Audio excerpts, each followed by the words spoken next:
On Friday, the president announced new reporting companies will now be required to do in order to expose illegal pay practices, including differences in how companies pay men and women. So, what's this new rule all about? How can it help you? Here with what you need to know is Shari. Shari, what exactly does this new rule say? So, Holland, companies that employ 100 or more employees will now be required to report additional pay data points based on race, gender, and ethnicity. These rules will be finished in September of this year and probably implemented the following year. And this is a joint effort between the EEOC and the Department of Labor. It's really a continuation of what President Obama has been doing since he's been in office, first by signing the Lilly Ledbetter Act, then by establishing this National Task Force on Pay Equality, and then more recently on making similar requirements of federal contractors. And pay disparity has actually decreased by about 2% in our country since he's been in office, but there's still a long way to go. So in terms of gender, on one hand, it sounds like this information can help women.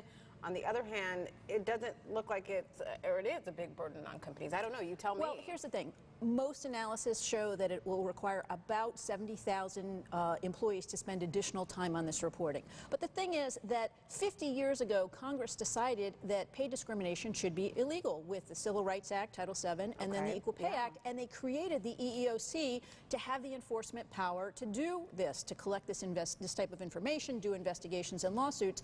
So it really is not any, sort of overreaching, which has been another claim in addition to being burdensome, and they will figure out how to use this new information to the best ability. Again, you have the pros and cons listed right there. Usefulness, one of them.